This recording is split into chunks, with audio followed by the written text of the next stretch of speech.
Hello friend, myself Dr. Sandeep Kumar Kashyap. I am a senior consultant physiotherapist in Raipur. Today we are discuss topic frozen shoulder, also known as periarthritis shoulder. जैसे कि आज हम बात कर रहे हैं frozen shoulder के बारे में। इसे हम एडेसिव कैप्सुलाइटिस भी कह सकते हैं। जैसे कि मैं बताना चाहूँ फ्रोजन शोल्डर होता क्या है। फ्रोजन शोल्डर, फ्रोजन मतलब जाम हो जाना, शोल्डर मतलब आपके कंधे। इसका मतलब है कि आपके कंधे जाम हो जाना, कंधे में पैर रहना, कंधे की मूवमेंट रुक जाना, कंधे की मसल में टाइटनेस होना, जिसे हम एक आम भाषा में पेरीआर्थराइटिस शोल्डर या शोल्डर की अर्थराइटिस बोल सकते हैं। ये आपका एक इन्फ्लेमेटरी प्रोसेस है जो आपके शोल्डर में होता है। जैसे हम अगर बोलें कि ये किस लिए होता है, क्यों होता है, ये आप अगर देखेंगे तो आपको एज वाइज 40 से लेके 60 के बीच में लोगों को पाया जाता है। खासकर औरतें इसमें ज़्यादा अफेक्टेड होती है एज़ कम्पेयर आदमियों के। औरतों को ये चीज़ें ज़्यादा पाई जाती है। अब इसके अगर हम कॉसेस बोलें कि ये किस कारण होता है, सबसे पहले कॉज है कि आप किसी भी चीज़ के रिपीटेड मूवमेंट करना, मतलब आप किसी भी चीज़ को बार बार मूवमेंट को दोहराना। आप शोल्डर की बहुत ज़्यादा एक्टिविटी करते हैं तो हो सकता है कि आपको ये हो जाए। दूसरी चीज़ें हैं कि कभी भी किसी भी कारण से आपको चोट आने पर, कंधे में चोट आने के कारण भी ये चीज़ें डेवलप हो सकती है। थर्ड है कि सर्जरी के बाद भी आपको कंधे जाम होना हो सकता है। चौथी अगर हम बात करें तो कैंसर की केस में भी देखा जाता है कि कंधे हमारे जाम हो जाते हैं। आफ्टर उसमें सर्जरी होती है, उसमें भी ये चीज़ें देखी जाती है। अगर आप डायबिटिक पेशेंट हैं तो हो सकता है कि आपको शोल्डर की प्रॉब्लम हो, कि कंधे आपके जाम हो। अगर हम इसके सिम्टम की बात करें, सिम्टम क्या होते हैं, सबसे पहला सिम्टम है कि आपके शोल्डर में काफ़ी ज़्यादा पेन रहता है। दूसरी चीज़ें रहती है कि आपकी मूवमेंट रहती है वो लिमिटेड होती है, आप ज़्यादा मूवमेंट कर नहीं पाते, मूवमेंट आपके लिए बहुत ही पेनफुल होता है। तीसरा रहता है कि कई बार आपके जॉइंट में, शोल्डर में स्वेलिंग भी पाई जाती है, जॉइंट में आपकी काफ़ी ज़्यादा टाइटनेस होती है। जैसे तो हम आपको शोल्डर के लिए, पेरीआर्थराइटिस शोल्डर या फ्रोजन शोल्डर के लिए कुछ एक्सरसाइज बताने वाले। हम 5 आपको ऐसी एक्सरसाइज बताने वाले हैं जिसको आप करेंगे तो आपका शोल्डर पेन चला जाएगा। बताना चाहूँ, हमारी सबसे पहली एक्सरसाइज होगी पेंडुलम एक्सरसाइज, जिसे हम कॉडमैन एक्सरसाइज भी कहते हैं। इस एक्सरसाइज में आप किसी भी वेट को आप ले सकते हैं। वेट कम से कम आपका ½ kg से लेके 1 kg के बीच में आपका वेट रहेगा। वेट को आपको, पेशेंट को हाथ में पकड़ना है। अब आप अपनी बॉडी को 45 डिग्री में आपको झुकाना है।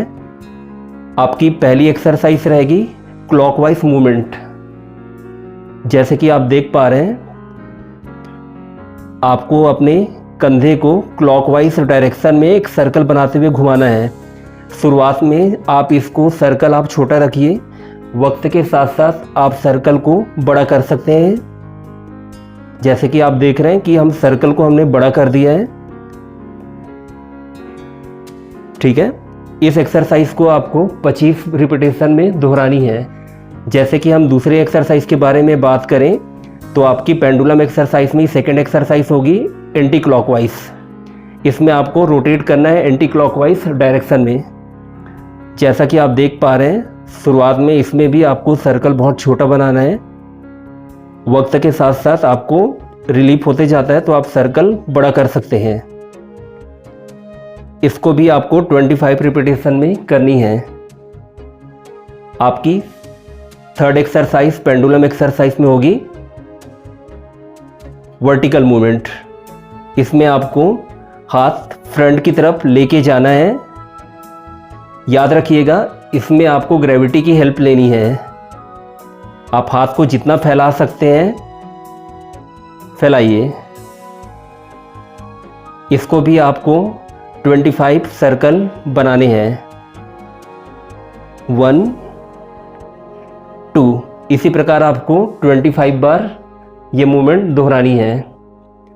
आपकी फोर्थ एक्सरसाइज ही है पेंडुलम एक्सरसाइज में ट्रांसफर मूवमेंट।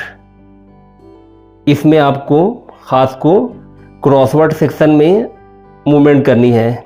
इसे भी आप जितनी फ्रीली आप मूव कर सकें आपको मूवमेंट करनी है। याद रखिएगा, किसी भी एक्सरसाइज में आपको पेन महसूस नहीं होना चाहिए।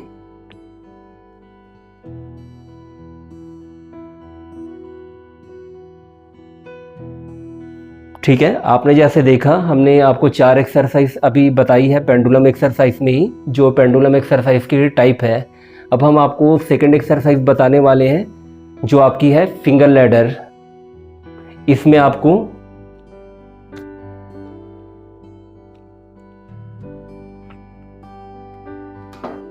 अपने एल्बो को लॉक करते हुए बिल्कुल सीधा रखना है, फिंगर को दीवार से टच करके रखना है। अब आपको फिंगर के सहारे से हाथ को ऊपर लेके जाना है। याद रखिएगा इस एक्सरसाइज में आपकी एल्बो लॉक रहेगी। आपको एल्बो को लॉक करके रखना है, धीरे धीरे करके पास जाते जाना है, वॉल के पास जाते जाइए। 180 डिग्री में आप हाथ को रोक के रखेंगे। 5 सेकंड इस पोजीशन को आपको होल्ड करनी है। 1 2 3 4 5। 5 सेकंड के बाद वापस से नॉर्मल अपनी पोजीशन में आ जाना है। जैसा कि आपने देखा ये आपके फिंगर लैडर में फ्लेक्शन एक्सरसाइज है। अब इसके बाद आपको इसको सेम एक्सरसाइज शोल्डर की अबडक्शन मूवमेंट में करनी है।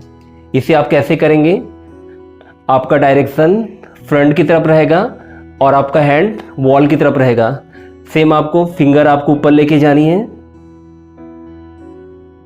याद रखिएगा इस एक्सरसाइज में आपकी एल्बो लॉक पोजीशन में होनी चाहिए। 5 सेकेंड एबडक्टेड पोजीशन में 180 डिग्री में आपको होल्ड करके रखना है। 1 2 3 4 5। वापस से आप अपनी नॉर्मल पोजीशन में आ जाइए।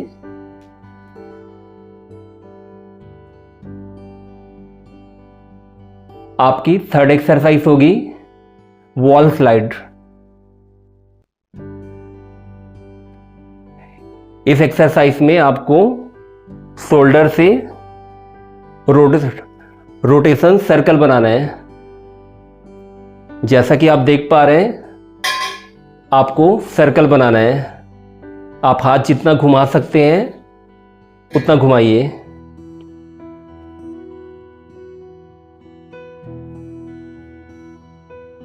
इस एक्सरसाइज को भी आपको 25 सर्कल कंप्लीट करने हैं। अब हम फोर्थ एक्सरसाइज चालू करेंगे। फोर्थ एक्सरसाइज में आपको एक बॉल अपने हाथ से ग्रिप करके रखनी है। ये बॉल आप कोई भी नॉर्मल बॉल आप यूज़ कर सकते हैं। अगर बॉल थोड़ा सा भारी हो तो और अच्छी बात है। इसको आपको लेके एल्बो लॉक पोजीशन में आपको इसको सिर के ऊपर लेके जाना है। इस पोजीशन को आपको 5 सेकंड तक होल्ड करके रखना है। 5 सेकंड के बाद आपको हाथ नीचे लेके आना है। अगर आपके पास बॉल अवेलेबल नहीं है तो आप बॉल की जगह में आप इसको हाथ से भी कर सकते हैं। इसके लिए आप दोनों हाथ की उंगलियां क्रॉस करते हुए ऊपर लेके जाइए। इस पोजीशन को आपको 5 सेकंड होल्ड करके रखना है। 1 2 3 4 5। 5 सेकंड के बाद वापस से हाथ आपको नीचे लेके आना है। इसी एक्सरसाइज को आप अलग अलग हाथों से भी आप दोहरा सकते हैं। सबसे पहले जैसे हम करें सिंगल हैंड से हाथ ऊपर ले जाइए। हाथ आपको पूरा ऊपर लेके जाना है। इस पोजीशन को आपको 3 to 5 सेकंड के लिए होल्ड करके रखना है। 5 सेकंड के बाद वापस नीचे लेके आना है। अगर आप मान लीजिए कि आपके हाथ में आप पेन डेवलप हो चुका है और हाथ आप ऊपर नहीं ले जा पा रहे तो हाथ आप ऊपर लेके जाइए। अगर हाथ आपका यहाँ तक जाता है दूसरे हाथ से सपोर्ट करते हुए हाथ को आपको ऊपर लेके जाना है। इस पोजीशन में आपको 5 सेकंड तक प्रेशर लगा के रखना है। 5 सेकंड के बाद आपको हाथ नीचे लेके आना है। इसी प्रकार इस एक्सरसाइज को आप एबडक्शन मूवमेंट में भी करनी है। इसके लिए आपको हाथ साइड से ले जाते हुए सिर के पास लेके आना है। हाथ आप कान से या कान के पीछे टच करके रखेंगे। 5 सेकंड के लिए इस पोजीशन को आपको होल्ड करना है। 5 सेकंड के बाद आपको नीचे लेके आना है। अब हम चालू करते हैं अपनी 5th और आखिरी एक्सरसाइज। ये एक्सरसाइज होगी आपकी टॉवेल एक्सरसाइज। इस एक्सरसाइज का हम यूज़ रोटेशन के लिए करते हैं। शोल्डर की इंटरनल रोटेशन और एक्सटर्नल रोटेशन, मतलब आपके कंधे की अंदर की तरफ की रोटेशन और कंधे की बाहर की तरफ रोटेशन। जैसे कि आप देखेंगे इसके लिए हम एक टॉवेल लेंगे। इस एक्सरसाइज को हम टॉवेल एक्सरसाइज कहते हैं। इस एक्सरसाइज में आपको टॉवेल पकड़ के रखना है, ग्रिप करके रखना है, वापस से आपको एक हाथ से पकड़ के रखना है और जिस हाथ में आपको तकलीफ है उस हाथ से इसको ग्रिप करके रखना है, पीछे से अच्छे वाले हाथ से आपको पकड़ के रखना है। वापस से फिर आप क्या करेंगे, अच्छे वाले हाथ से ऊपर की तरफ प्रेशर लगाएंगे। आप इसको जितना ऊपर तक लेके जा सकते हैं लेके जाइए। शोल्डर आपकी अंदर की तरफ रोटेट होनी चाहिए। इस पोजीशन में आप 5 सेकंड तक रहेंगे। 1 2 3 4 5। फिर वापस से अपनी नॉर्मल पोजीशन में आएंगे। इसी एक्सरसाइज को आप फ्रंट से देखिए।